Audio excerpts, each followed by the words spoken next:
अध्याय 6वा. श्री गणेशाय नमः. धरोनी शिशुचा हात अक्षरे पंडित लिहवित, तैसे हे स्वामी चरित्र सारामृत स्वामी समर्थ वदविती. मागील अध्यायाच्या अंती चोळपा विनवी स्वामी प्रती, कृपा करुणी मजवर्ती बडद्यासी चालावे. भाषण ऐसे ऐकोनी समर्थ बोलती हासोनी, मल्हारराव चियामणी आम्हा विषयी भाव नसे, म्हणून ही दयांच्या नगरात आम्हा जाणे नव्हे उचित. अक्कलकोट नगरात आम्हा राहणे आवडे, ऐसा यत्न व्यर्थ गेला तात्या मनी चिंतावला. आपण आलो ज्या कार्याला ते न जाय सिद्धीसी, परी पहावा यत्न करुणी ऐसा विचार केला म्हणी. मग काय केले तात्याने अनुष्ठान आरंभिले, भक्ती नाही अंतरी दांभिक साधनांते करी, तयांते स्वामी नारायणे प्रसन्न कैसे होतील. मग तात्यांनी काय केले, स्वतःची ब्राह्मण बैसवले, गुरुचरित्र आरंभिले, व्हावयासी स्वामी कृपा. परी तयांच्या वाड्याचा कधी न गेले समर्थ, तात्या झाला वेगळे चित्त काही उपाय सुचेना.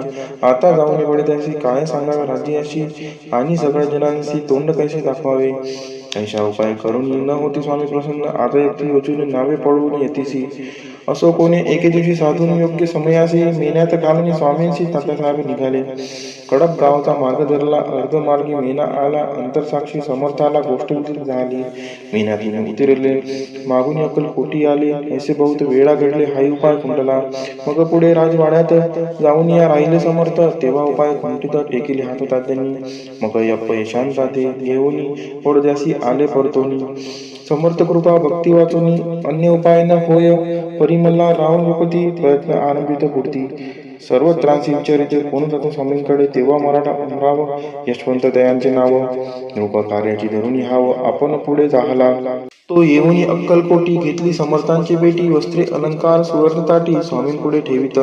ती पाहुणी समर्थाला तेव्हा अनिवार्य क्रोध आला, यशवंता पाहुणी डोळा काय तेव्हा बोलले. अरे बेडी आणून सत्वर ठोका याचे चरणी, ऐसे त्रिवार मोठ्यांनी समर्थ क्रोधे बोलले. क्रोध मुद्रा पाहुणी यशवंतराव भ्याला म्हणी, पळाले तोंडचे पाणी, लटलटा काबू लागला. मग थोड्याच दिवशी आज्ञा आली यशवंताशी, सत्वर यावर बडोद्याशी तेथील कार्याशी सोडून. साहेब अभिषेक केला, मल्हाररावावरी आळ आला, त्या कृत्या माझी यशवंताला गुन्हेगार लेखिले. हाती पायी बेडी पडली, स्वामी वचनी प्रचिती आली, अघटित लीला दाविली, ख्याती झाली सर्वत्र. इतिश्री स्वामीचरित्र सारामृत नाना प्राकृत कथा संमत, सदा भक्त पारिसोत षष्ठोध्याय गोड हा. इतिश्री स्वामीचरित्र सारामृत षष्ठोध्याय समाप्तः. शुभम भवतु.